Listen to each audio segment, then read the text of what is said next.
जय जय श्री कृष्ण भक्तों, राधे राधे, श्री हरदास, जय बिहारी जी की जय, श्री श्याम, जय जगन्नाथ। आज आप लोग बोलेंगे जय जगन्नाथ क्यों बोला? क्योंकि भक्तों कल है 7 जुलाई, दिन रविवार, और कल बहुत ही खास दिन है। जैसा कि जगन्नाथ प्रभु जी जो हैं हमारे स्वयं ठाकुर जी हैं, तो कल हमारे ठाकुर जी, उनकी बहन सुभद्रा जी और बलदाऊ जी, श्री कृष्ण के भाई बलदाऊ जी, बलराम जी, सब तीनों लोग एक साथ साथ रथ यात्रा के लिए जाएंगे, पूरा भ्रमण करेंगे। तो भक्तों देखिए कल आपको क्या क्या करना है। जैसे एक बार पिछले साल जब वीडियो आई थी तो मैंने उसमें सारी डिटेल बता दी, तो मैंने सोचा क्यों ना इस बार फिर से आप लोग को एक बार याद दिला दें कि आप लोग को करना क्या क्या है। ठीक है, तो देखिए कल जो जगन्नाथ जी का है, जो देखिए सबके घर में तो लाला विराजमान है और सबके घर में ठाकुर जी की पूजा तो होती है, और बहुत लोग के पास जगन्नाथ जी की भी प्रतिमा रहती है। तो जिनके घर अगर प्रतिमा नहीं है तो वो उनके लिए भी बड़ा सिंपल है, लड्डू गोपाल तो है ना आपके पास। तो करना क्या है, उस दिन आप लाला को जैसे स्नान करवाते हैं वैसे स्नान करवाइएगा, और उस दिन का जो स्पेशल भोग होता है वो होता है जो खड़ी मूंग, जैसे हम लोग भिगो कर खाते हैं खड़ी मूंग, वो खड़ी मूंग और साथ ही साथ चने की दाल भिगो कर आज ही रात, इसीलिए देखिए थोड़ा सा शाम का समय है तो इसीलिए मुझे याद है, तो इसीलिए मैंने वीडियो डाल दी ताकि आप भिगोगे तभी तो सुबह आप भोग लगा पाओगे। तो खड़ी मूंग हरी वाली, वो खड़ी मूंग आपको भिगोनी है और थोड़ी सी आपको चने की दाल भिगोनी है। ये 2 चीज़ें भक्तों बहुत ही ज़्यादा इम्पॉर्टेंट होती है जगन्नाथ जी की पूजा में, उनको भोग लगाने में। उसके साथ साथ ये सीजन में जैसे आम आता है तो आम का भी भोग लगता है। ये 3 चीज़ हो गई। एक चीज़ और होती है भक्तों जिसके कहते हैं गुड़ भात। गुड़ भात भक्तों होता है जो जैसे आप मान लीजिए आपने भात बनाया, चावल बनाया, जैसे भी आप बनाते हो, तो एक थोड़ा सा तार की चाशनी ले लीजिए हल्का सा, तो उस चावल में डाल दीजिए, बाकी ड्राई फ्रूट्स वगैरह डाल दीजिए, थोड़ा सा केसर डाल दीजिए। इस तरीके से ये दूध आपको गुड़ भात का भोग लगाना है। इन चारों चीज़ों का आपको भोग जरूर से जरूर लगाना है। अच्छा, अब जैसे ठाकुर जी हमारे रथ में विराजमान होते हैं, हमारे वृंदावन में तो पता है चांदी के सोने के रथ में विराजमान होता है, हम लोग भैया कहाँ चांदी का रथ, कहाँ सोने का रथ है।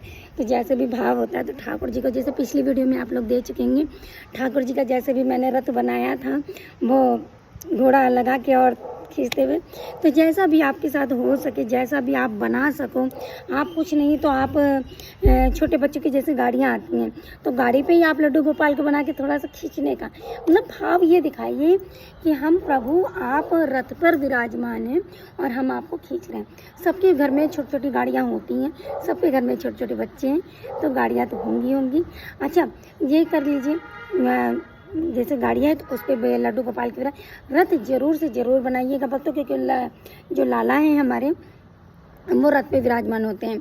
अब जो रथ उनका जो होता है भक्तों सोने का, चांदी का, जैसे बाकी बिहारी में होता है, लेकिन जहाँ जगन्नाथपुरी में जो रथ होता है वो भक्तों लकड़ी का होता है, उसमें एक भी कील नहीं होती है। अगर आप लोग को इस तरीके से मतलब रथ मिल जाता है छोटा मोटा जैसा भी, तो बहुत अच्छी बात है। जिनके पास नहीं है तो परेशान होने की बात नहीं। यहाँ भक्तों सिर्फ भगवान और भक्त के बीच में सिर्फ एक भाव का खेल होता है और कुछ प्रधान नहीं होता है। सिर्फ भाव से आप जो भी करोगे ना, ठाकुर जी को हम ये नहीं सोचे अरे वहाँ तो जगन्नाथपुरी में तो कील नहीं लगती है, लकड़ी का रहता है, नीम का जो लकड़ी जो उसको पका के जिस तरीके से बनते हैं, हमारे पास तो ऐसा कुछ भी नहीं है, हम क्या करें, परेशान मत होइए, भाव से करिए ना, सब हमारे ठाकुर जी कर लेंगे। तो इस तरीके से रथ बना कर करिए। अगर हम तो कह रहे आपके पास कुछ भी नहीं है, चलिए आपके पास गाड़ी भी नहीं है, तो फिर आप क्या करो, आपको करना क्या है, तो आप कोई भी सिंपल सा प्लेट ले लो, उसमें अच्छा सा आसन बिछाओ, लड्डू गोपाल को बिठाओ, आराम से ऐसे खींचो धीरे धीरे कि लाला हम आपको, जगन्नाथ जी महाराज हम आपको खींच रहे हैं, मानो भाव से, बस लाला हम आपको, आप रथ पे बैठे हो, हम आपकी डोर खींच रहे हैं। यहाँ सिर्फ एक भक्त भाव होता है जो हमारे प्रभु को लाड़ लड़ाने के लिए होता है। अच्छा, अब ये तो हो गई जिस तरीके से आप अपने घर में बड़े सिंपल तरीके से इस चीज़ों को कर सकती हूँ। और एक तरीका हम आप लोग को बता दें, जैसे हम लोग लाला को लेकर मार्केट वगैरह, जैसे जो धार्मिक स्थानों पे लेके जाते हैं, छोटी छोटी डलिया टाइप की जो होती है बांस की इसकी बनी होती हैं, वो भी ले सकते हैं क्योंकि उसमें जालियाँ लगी होती हैं, तो उसमें भी आप डोरी डाल के आपको बड़े आराम से खींच सकते हैं। और बास्केट होता है तो उसको भी बड़े आराम से खींच सकते हैं। और क्या नाम है, जो हमारे वृंदावन वाली प्रसाद वाली डलिया, उस पर भी आप रखते हैं। घर में नॉर्मल डलिया जो सब्जी वाली होती है, साफ़ सुथरी डलिया मतलब लीजिए, उसमें भी आप रख के डोरी लगा के बड़ा आराम से खींच सकते हैं। तो बहुत जब आप अपने प्रभु के लिए करोगे ना, तो आपके पास खुद पे कुछ सोल्यूशन हो जा रही है। ये कैसे हो जाएगा, ये कैसे हो जाएगा, जब आप मन में ये भाव लाओगे। तो ये तरीके मैंने आपको लोग को बताए हैं रथ के, कि किस तरीके से आप रथ का बनाकर लाला को रथ खींच सकते हैं। और ये देख भक्तों, जैसे ये जगन्नाथपुरी जी में होता है कि रथ की बड़ी मान्यता होती है, कि कहते हैं कि हमारे जगन्नाथपुरी जी जब एक बार बहन सुभद्रा जी उनके कहने लगी कि भैया हमें पूरा पुरी घूमना है, तो चलो हमें घुमा दो ना। तो जगन्नाथ जी ने रथ बनवाया, बहुत सुंदर रथ बनवाया हमारे जगन्नाथ जी ने। और उसमें हमारी और वो जो रथ भक्तों तैयार होता है, वो अक्षय तृतीया वाले दिन के से चालू हो जाता है, मतलब रथ बनना।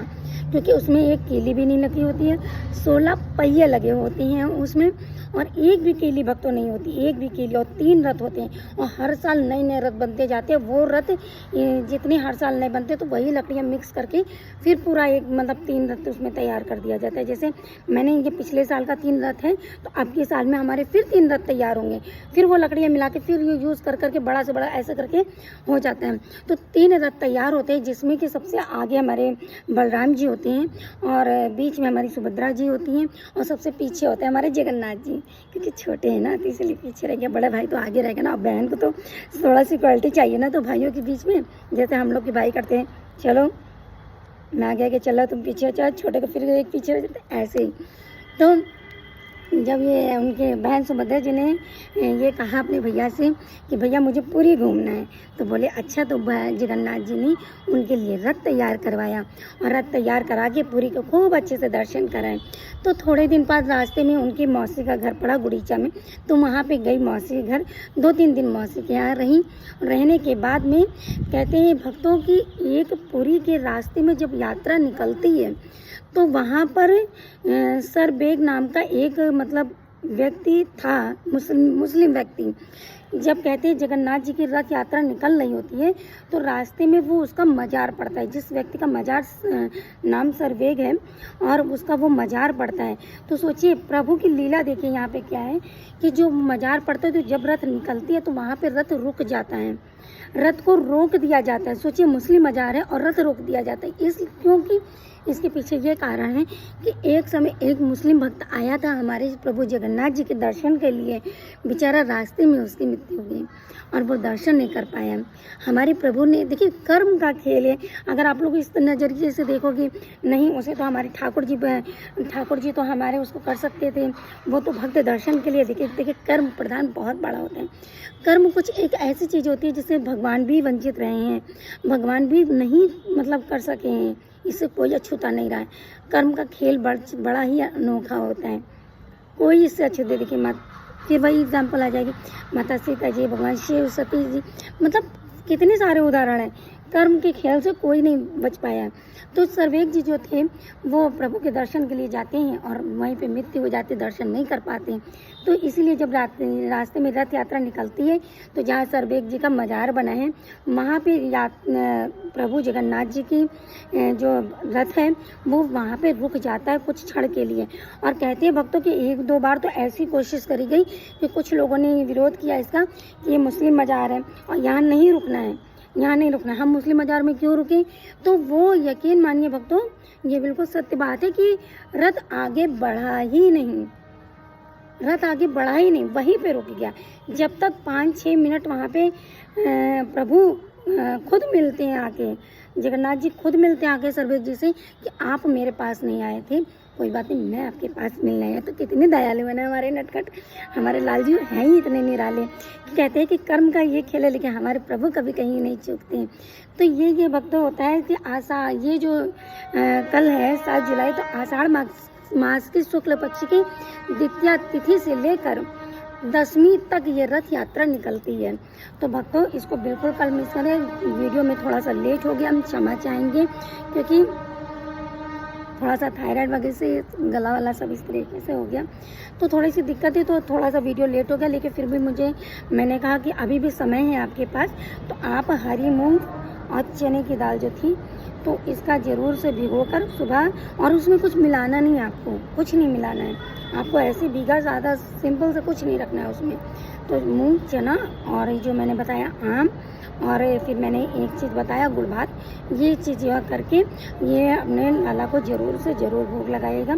और प्रभु जगन्नाथ जी की रथ यात्रा में जो कहते भक्तों, जो भक्त प्रभु जगन्नाथ जी की यात्रा में शामिल होता है उसे मतलब हम तो कहेंगे कि ऐसी मान्यता है कि करोड़ों करोड़ों यज्ञों के बराबर होता है।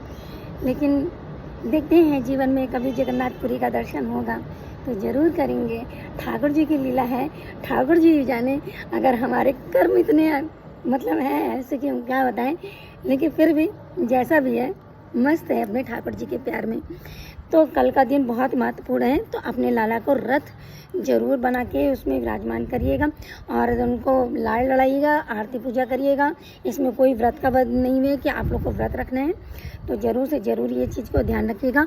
और ये वीडियो आप लोगों को ज़्यादा से ज़्यादा लोगों तक शेयर करिएगा, क्योंकि जो लोग हम लोग देखिए लड्डू गोपाल की पूजा करते हैं तो वो लोग ये चीज़ ज़रूर करना चाहिए। तो बड़ा महत्वपूर्ण दिन है। देखिए कुछ ना करने से तो कुछ तो करना बेहतर होगा ना, क्योंकि हमारे लाल जी का जो है। तो सभी भक्तों को प्रेम भरा राधे राधे, जय जय जगन्नाथ, जय जय जगन्नाथ। तो सभी भक्तों वीडियो ज़्यादा से ज़्यादा शेयर करिएगा ताकि सभी को ये ज्ञात हो जाए कि कल क्या क्या करना है। और देखिए मैंने जो आप लोग को बताई है, तो कहीं भी ये मत सोचिएगा कि ये हमारे पास सामान नहीं, अब हम ये क्या करें वो क्या करें। मूंग दाल सब घर में, आम चावल गुड़ सबके पास मिल जाता है। और ये शाम की वीडियो, अभी तो रात के समय थोड़ा आपके लिए बात बाकी है ना, तो फटाफट जल्दी जल्दी तैयारी कर लीजिए। तो मैं भी अभी तैयारी करने जा रही हूँ। तो सभी भक्तों को प्रेम भरा राधे राधे। श्री कुंज बिहारी श्री हरदास। स्वस्थ रहिए, मस्त रहिए, माँ बाप की सेवा करते रहिए। तो जय जय श्री कुंज बिहारी श्री हरदास। राधे श्याम, राधे राधे।